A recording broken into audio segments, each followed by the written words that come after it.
Bienvenue sur la scène agro, un balado produit par Agro-Québec et présenté par FAC pour faire rayonner l'industrie agroalimentaire d'ici. Bonne écoute. Ici Lionel Levac. Louis-Philippe Roy, président des éleveurs de porc du Québec, estime que l'ensemble de la filière porcine doit serrer les rangs et tout mettre en œuvre pour assurer la vitalité et l'avenir du secteur. Olimel est maintenant à quelques heures de la fermeture définitive de son abattoir de Vallée-Jonction. En conséquence, on a dû réduire d'environ 10% la production sur les fermes, et cela dans un contexte de marché difficile, de bas prix pour les éleveurs et de soutien de l'État compromis.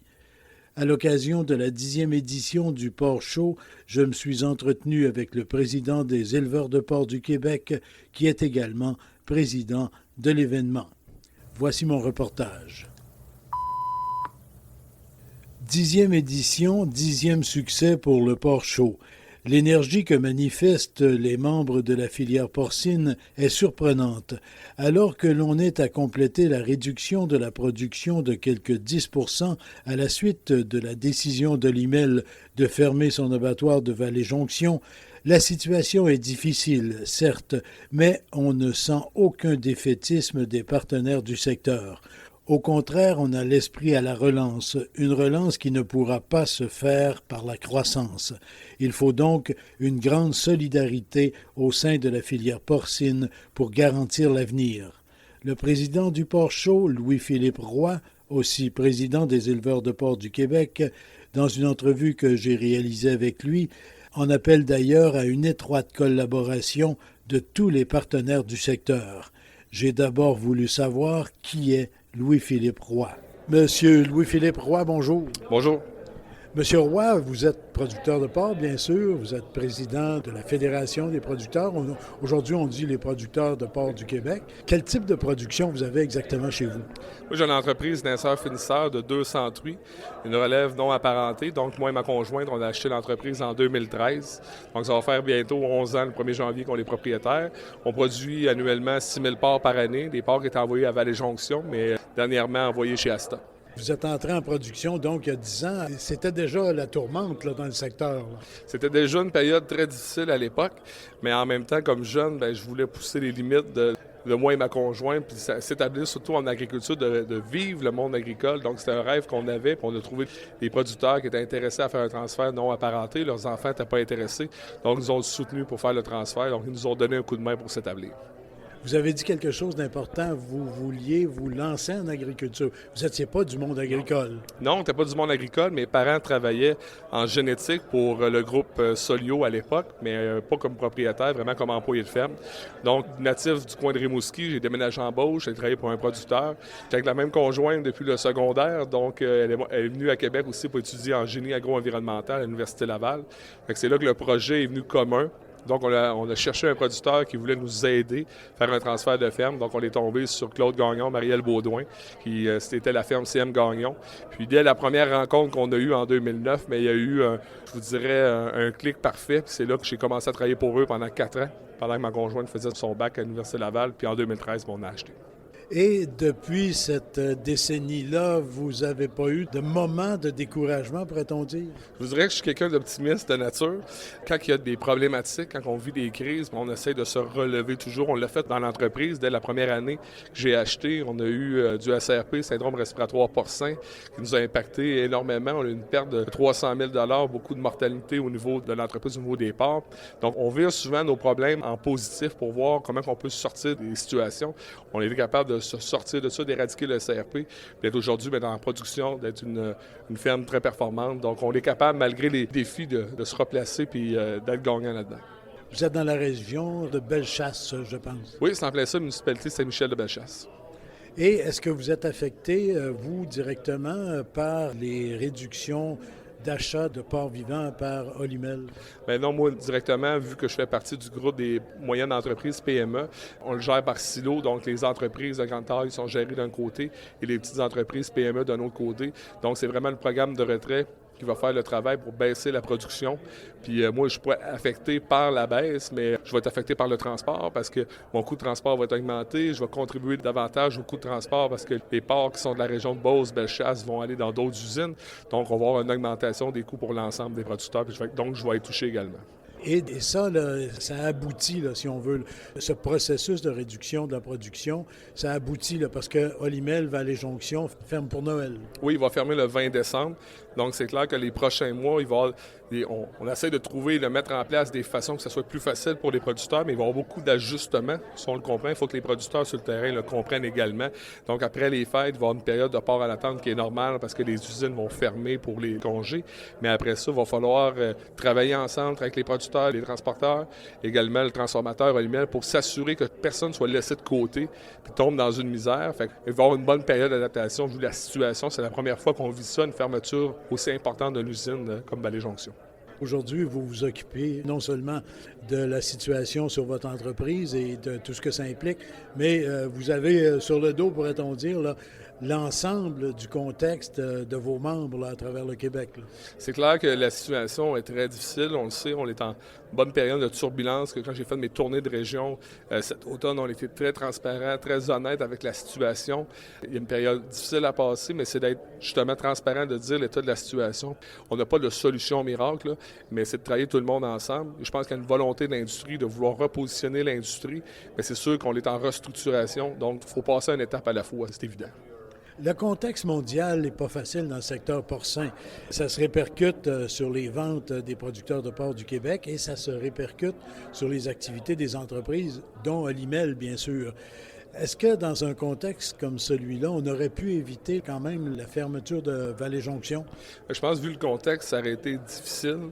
Vu la position d'Olimel qui était dans une position très négative, je pense qu'ils n'ont pas eu de choix.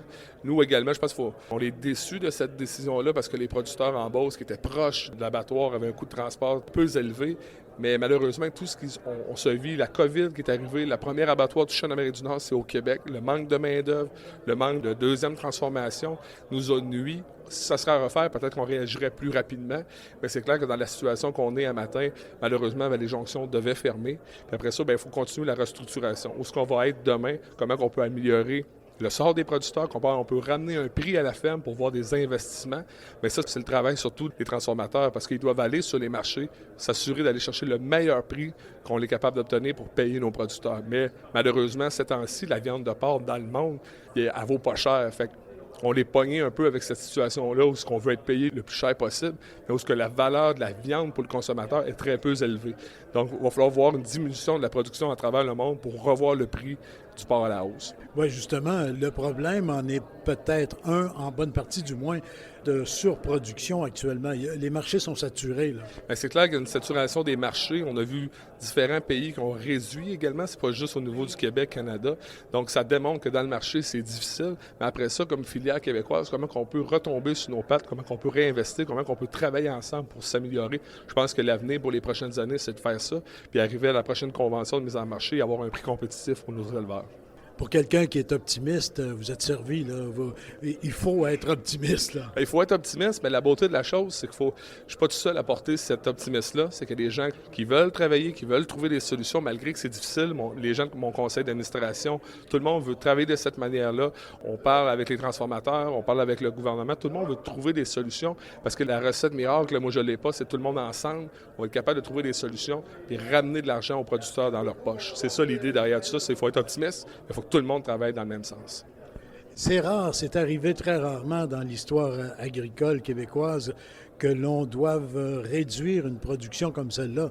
On a toujours pensé en fonction de l'expansion, de l'augmentation des volumes, de pouvoir fournir davantage de marchés. Là, on est obligé de réduire. Là. C'est dur mentalement, tout ça aussi. Là. Bien, c'est clair que pour les producteurs, c'est très difficile. Avec le programme de retrait qu'on a mis en place, l'idée, c'est d'avoir une porte de sortie pour les producteurs qui voulaient quitter. Mais comme je l'ai dit à la semi-annuelle, notre semi-annuelle, c'est qu'il y a quand même des difficultés familiales derrière ça. Il y a des entreprises qui sont là depuis plusieurs générations et prendre la décision de quitter l'agriculture, de quitter le monde agricole, qui est un mode de vie, c'est des grosses décisions. Il ne faut pas prendre ça à la légère. Je sais qu'il y a des producteurs qui étaient en bonne réflexion dans les dernières semaines, dans les derniers mois. C'est des décisions difficiles à prendre. On est conscient de ça. Il y a peut-être même aussi des problèmes psychologiques suite à ça. On en a parlé, on n'en parle jamais assez. Mais c'est clair que sur les producteurs, sur les éleveurs, c'est très difficile qu'est-ce qui s'est passé dans les 2 dernières années. Qu'est-ce qui va se passer au cours des prochains mois, là?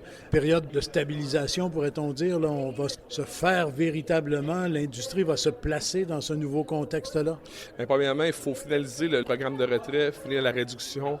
Dans l'entente, la convention qu'on a mis en place, c'est d'avoir le nombre de crochets à l'abattoir et le nombre de porcs en production. Il faut avoir l'équilibre à travers ça. Donc, il faut régler ça dans les prochains mois. C'est ça l'objectif. Puis après ça, bien, depuis déjà quelques temps, on parle du programme d'assurance stabilisation. Il y a eu le nouveau modèle qui a été mis en place. Il y a des coupures qui sont assez importantes par rapport à ça. Ça, c'est super inquiétant, mais ça, on ne lâche pas. On continue les travaux avec la financière, avec le MAPAC. On va arriver avec des demandes prochainement. On va parler aussi à l'UPA qui nous appuie là-dedans parce que nos producteurs ont vécu des périodes difficiles les 2 dernières années, mais si on a un filet de sécurité qui est moins important, mais ça va être encore plus difficile. Puis l'idée, c'est de garder une masse critique de producteurs indépendants. Donc, on va tout faire pour essayer de chercher une bonne couverture, un bon filet de sécurité pour nos producteurs. Donc, à court terme, c'est là-dessus qu'on va travailler. Puis après ça, en parallèle, mais c'est clair qu'on va commencer déjà à travailler sur la prochaine convention, aller chercher de l'information, réfléchir à où est-ce qu'on veut aller pour demain. Mais on va en faire une partie avec les éleveurs, avec nos membres. En même temps, il faut travailler avec la filière au complet pour savoir où est-ce qu'on veut aller dans les prochaines années. Donc, le ministre avait même parlé au niveau du congrès de l'UPA la semaine passée qu'il y a une étude qui a été lancée par rapport à la compétitivité du secteur. Donc, on va suivre les travaux de proche, on va voir qu'est-ce qu'on peut influencer par rapport à ça. Mais il y a beaucoup, beaucoup de chantiers sur la table. Et parmi ces chantiers-là, il y a toujours les questions de bien-être animal auxquelles vous êtes soumis, les questions aussi d'environnement, de développement durable, ce qui implique toujours des coûts supplémentaires pour les producteurs et productrices. C'est clair que dans les prochaines années, la date de 2029 au niveau des truies en parc continue, elle va être là, la date. C'est pour ça qu'il faut travailler là, rapidement à mieux se repositionner comme industrie et prendre ça en considération parce que nos producteurs doivent investir dans leurs entreprises et on doit être là pour les supporter et on le sait que ça va arriver. Côté de l'environnement, bien, il faut faire des changements, il faut améliorer. On est les premiers à avoir mis en place le rapport de responsabilité sociale. Il va falloir embarquer un step de plus, mais honnêtement, dans la situation difficile des producteurs financiers à la ferme, ça va être dur d'embarquer l'environnement dans les dossiers environnementaux, mais en même temps, il faut être là, il faut s'y préparer. Fait comment, avec tous ces dossiers-là, il va falloir travailler pour aller chercher de l'argent pour le bien-être animal et également pour l'environnement, être soutenu par rapport aux efforts qui seront faits à la ferme sur les nouveaux systèmes ou la nouvelle technologie qui sera mise en place. Tout ce dont on parle, là, bien sûr, ce sont des problèmes majeurs, des préoccupations majeures. Restera toujours que la production porcine est cyclique. Les cycles sont peut-être plus courts qu'ils étaient. Les situations changent terriblement vite, ce qui fait que ça ne vient pas encore enlever un élément, je dirais, d'encouragement ou d'espoir pour les producteurs, justement, du fait que même si la situation s'améliore quelques mois, ça peut retomber rapidement. Là. Ça peut retomber rapidement, mais comme filière, il va falloir avoir des vraies discussions entre nous autres. Tu sais, comment on est capable d'aller chercher de l'argent, comment on est capable d'investir, comment l'argent de la transformation peut revenir dans les poches des producteurs et arrêter de se chicaner à toutes les conventions. On travaille ensemble, on fait 7 millions de porcs au Québec, c'est pas énorme. Donc, comment chacun dans la chaîne peut aller chercher un prix compétitif, peut faire ses investissements et après ça, suite à ça, bien, comment on peut se repositionner ces marchés. Il faut que tout le monde travaille ensemble, c'est le message que je passe depuis que j'ai été élu au mois de juin. Il faut rebâtir des ponts, il y aura toujours des enjeux, mais c'est dans cette vision-là commune qu'on doit travailler pour réussir pour l'avenir. En terminant, il y a toujours dans l'opinion publique des gens pour dire que, bon, la production porcine, ça diminue au Québec, bien tant mieux. Il y en a qui disent tant mieux. Économiquement parlant, c'est pas comme ça que vous le voyez, là. Non, économiquement parlant, c'est des retombées économiques qui sont énormes pour le Québec, 2 quelques milliards de retombées économiques. On exporte dans plusieurs pays, puis je vous dirais, je suis allé au Japon dernièrement, puis quand on est là-bas, la fierté de voir de la viande au Costco, dans les épiceries québécoises, du porc québécois, le porc que moi-même, que je produis chez nous, peut être livré au Japon, c'est une immense fierté. Mais je comprends qu'il y a des situations environnementales, tout ça, on va continuer à travailler là-dessus. On l'a fait dans le passé, comme je disais, on a été le premier à faire le rapport de responsabilité sociale. On doit en faire plus, c'est vrai, mais je pense qu'on est capable, on l'a fait, on va démontrer davantage qu'on peut être meilleur et je suis convaincu que l'industrie va être capable d'y arriver. On peut reprendre l'exemple qui a maintes fois été repris De l'aluminium, on n'en consomme pas beaucoup, mais on en produit beaucoup. C'est clair que l'aluminium, on n'en consomme pas beaucoup, mais le porc, on en consomme quand même un 30 70 qui est exporté. Mais notre qualité, notre façon qu'on fait les choses au Québec, nos transformateurs également qui répondent aux besoins, bien, c'est notre force. Il faut miser là-dessus. Puis les retombées économiques sont importantes. On ne peut pas laisser ce secteur-là de côté. Bien, merci, M. Roy, et puis bonne année 2024 malgré tout. Et si vous êtes d'accord, bien, en cours d'année, on refera le point là, sur l'évolution de la situation. Il n'y aura pas de problème, on va être là pour répondre aux questions. Merci beaucoup. Pour une grosse année devant nous autres, c'est vrai. Merci beaucoup. Merci. Ici Lionel Levac. Encore une fois, le succès du port chaud et l'éventail des préoccupations qui y ont été abordées montrent que malgré les difficultés, la volonté de pérenniser le secteur est grande.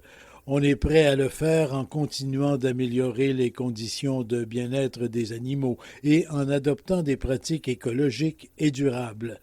Au Québec, nul doute que l'on va ajuster les collaborations pour établir un équilibre encore meilleur entre les partenaires. Et cela est d'autant plus important qu'il faudra toujours faire face à toutes les contraintes qui viennent de l'extérieur. Bas prix, surplus de production mondiale, fermeture de certains marchés, inquiétudes géopolitiques, et j'en passe. Au revoir. Cet épisode vous a été présenté en collaboration avec RBC. Gérez vos locations et vos achats d'équipements sans incidence sur vos liquidités. RBC peut vous aider à choisir entre taux fixes et taux variables et vous donner des renseignements pour la concrétisation de votre prochain projet. Allez à rbc.com/équipement agricole dès aujourd'hui. Cet épisode vous a aussi été présenté en collaboration avec FAC, le plus important prêteur à l'industrie agricole et agroalimentaire canadienne. Présente depuis plus de 60 ans dans l'industrie, FAC a l'expertise et les relations pour propulser votre entreprise. Pour en savoir plus, visitez fac.ca. Rêvez, bâtir, réussir avec FAC.